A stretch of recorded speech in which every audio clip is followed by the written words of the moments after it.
What we do in life echoes in eternity.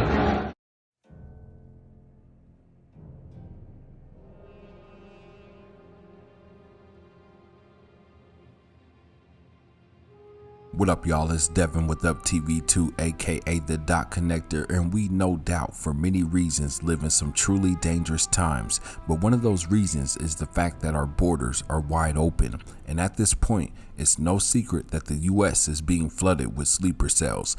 Operatives, spies, and terrorists are all around us, and what's worse, so many Americans are still so clueless. But now it's becoming so obvious that government officials, ex-FBI directors, and law enforcement are now openly speaking about this emerging threat. I'm concerned about a cell sitting inside America today. We just caught 18 people just last month on the FBI terrorist watch list coming across our border. More than 160 have done it this year, a record breaking. When we're looking around the Middle East and the uprisings popping up around Europe and others, they could be sleeper cells right now in America, but this administration hasn't done nothing to change what's happening on the southern border. Would you call what we are seeing at the border an invasion? No doubt about it. In the letter that I and my other former FBI executive colleagues authored, we said that. We said this is an invasion of military-age men. Over 65% of these migrants are military-age men. Now, you can't tell me that there aren't intelligence operatives, terrorists, and criminals mixed in with that. And again, it's creating an unacceptable level of risk for this country. We've seen the crime spikes that have taken place. We just haven't, you don't see the counterintelligence activity that's taking place. You don't see the terrorists slipping across the border. Unfortunately, we're going to have a catastrophic event.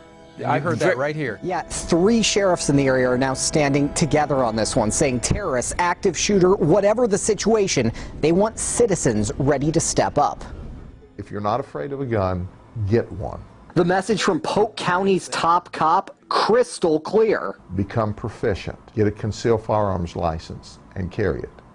And if you need to shoot somebody, shoot them a lot. Sheriff Grady Judd's going public today with his response to attacks around the world and here at home, telling citizens they need to step up. The armed assailant doesn't plan on you fighting back. He plans on having a gun, doing all the shooting, and you're just the sitting duck, where the ducks need to shoot back. And you don't only have to worry about foreign sleeper cells, but also Americans who are being recruited by terrorist organizations. Alarming accusations tonight about 6 Americans arrested while allegedly trying to join terror groups in Syria. Senior political reporter Scott Thuman joins us live from our Capitol Hill bureau with what's different about this recent case. Scott? Well, Maureen, according to these charging documents here, we're talking about a group of young men, all from Minnesota. There is a high Somali American population there, and the recruiting is effective enough that we are getting a scary admission from law enforcement tonight. We have a terror recruiting problem in Minnesota. More fears in Middle America over young men leaving the country and taking up arms along the terror group ISIL.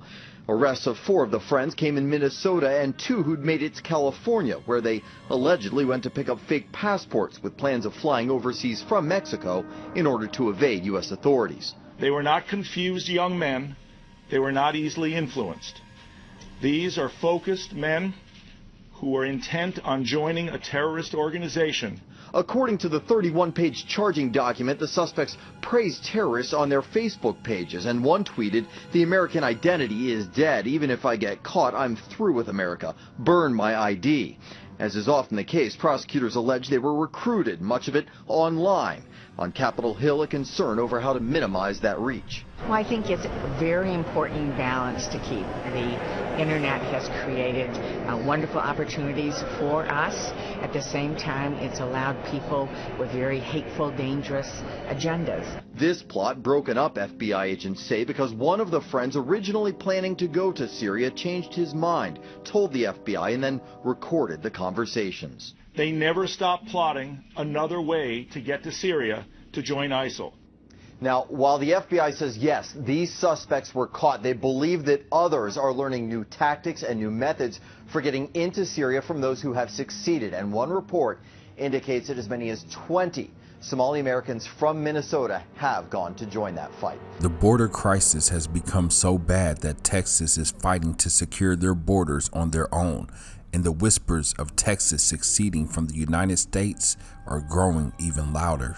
The Lone Star State is attempting to stand alone again. The Texas Independence Referendum Act, or TXIT, was introduced this week. It would allow Texas to open up the discussion about seceding from the United States. Now, if passed, the bill would go on the November 2024 ballot. Voters would decide if they want the Texas government to spend the time and resources determining if it's feasible to break away. And joining me right now is State Representative Brian Slayton, who introduced the bill.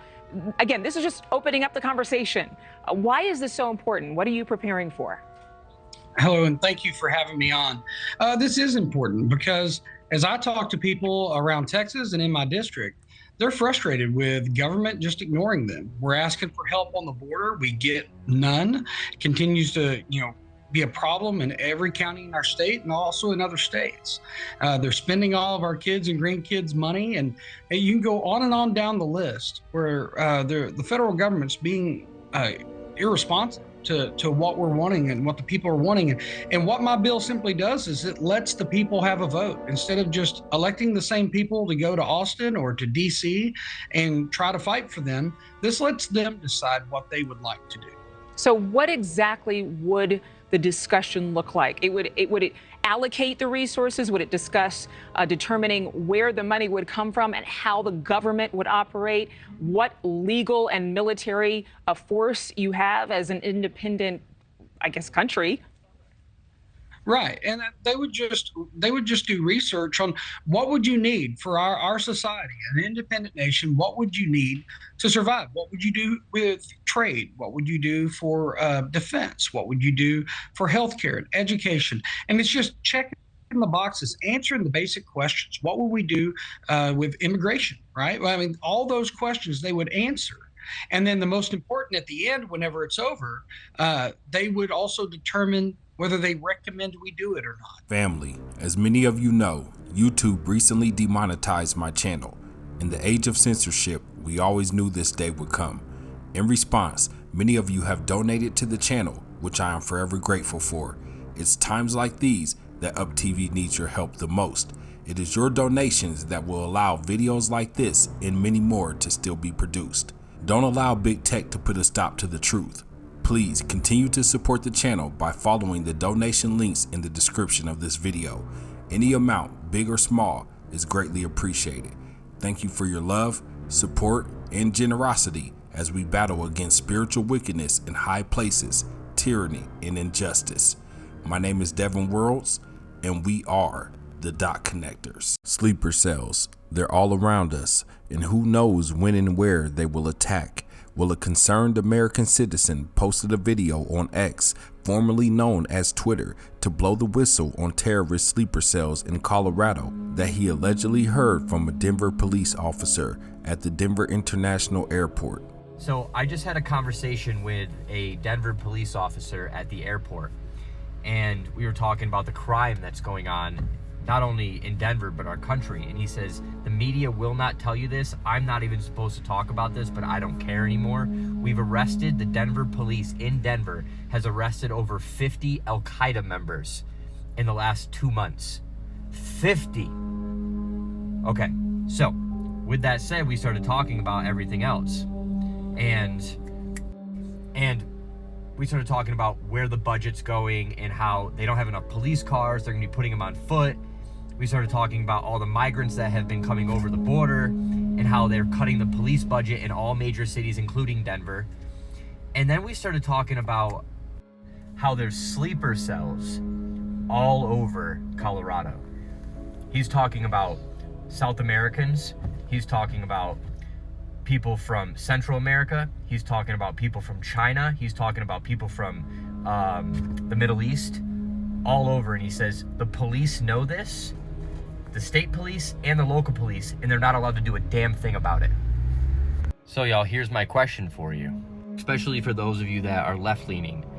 Do you still think that it's okay to have open fucking borders? And while only 50 sleeper cells have been arrested in Colorado, There could be thousands in the Centennial State and millions across the nation. And if you think that the only migrants who have crossed our borders are those seeking refuge, then think again.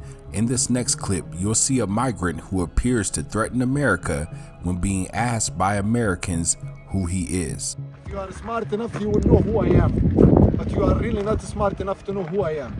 But soon you're gonna know who I am. Soon you're going to know who I am. Did that accent sound to you like a Mexican accent? It didn't sound like one to me. The internet sleuthed and tried to determine who exactly that person was because obviously it seems like he is threatening us. It is being speculated that that individual is Mavsum Samadov. Mavsum Samadov leads the Azerbaijan Islamic Party, and they have close ties to Hezbollah. So yes, it is being speculated that at this moment, terrorists, people that hate the United States, are being allowed over the border. And what they're going to do, well, maybe exact revenge. So where do we go from here? First and foremost, have no fear, for the Lord has not given us the spirit of fear. Second, remember the words of our Lord and Savior. Matthew chapter 5, verse 43 through 44 says, "You have heard that it was said, love your neighbor and hate your enemy. But I tell you, love your enemies and pray for those who persecute you." Many people will try to convince you that you need to arm yourself, and I'm not saying don't, but your trust shouldn't be in your firearms. It should be in the Most High. Matthew chapter 26, verse 52 through 53 says, "Put your sword back in its place, for all those who take up the sword will perish by the sword. Or do you think that I cannot appeal to my Father, and he will at once put at my disposal more than 12 legions of angels?" 2 Corinthians chapter 10, verse 4 through 5 says, "The weapons we use in our fight are not the world's weapons, but God's powerful weapons, which we use to destroy strongholds. We destroy false arguments. We pull down every proud obstacle that is raised against the knowledge of God. We take every thought captive and make it obey Christ." So be prepared mentally, physically, and spiritually for an attack on our own soil. But don't prepare in the way that the world is preparing. Prepare to fight with the spiritual weapons and armor that the Most High has equipped us with. We know that in these final days, he will protect and guide us in this dark and scary world. But what are your thoughts? Sound off in the comment section and let me know. And because there will be no Up TV without viewers like you, I would like to give a special shout out to anybody who has donated to or supported the channel in any type of way. This is Devin with Up TV. I love you, family. Don't forget to like and subscribe. Also hit that bell so you get notified anytime I upload a new video. As always, give your life to Yeshua, and I'll holla at y'all later. Peace. Now that states are starting to say we need to do something about this, the Biden administration is suing those states to stop them. That's what's going on in Texas right now. Just to give you a roundabout number, 6.2 million migrants have illegally crossed into the United States, and obviously Texas is a massive border state. So the governor of Texas ordered for the National Guard to put up razor wire, to install razor wire on the border to stop this influx of migration. Why would the federal government have a problem with that? They did. The Biden DOJ sued them to stop that razor wire from being put up. And then what happened was that lawsuit went all the way to the Supreme Court. And the Supreme Court decided in favor of the Biden administration. They said, nope, you have to take down that razor wire because the feds are saying that they need that stretch of land to remain open. Now, obviously, Texas did not take kindly to that. Hey, we are Texas. We joined the Union in 1845 under the expectation that you would provide us protection from foreign threats. You have now failed when it comes to your side of the deal. Thank you for watching Up TV 2. If you enjoyed this video, go ahead and hit that subscribe button to Up TV 2 and Up TV, or watch one of these great videos here and enjoy. Peace.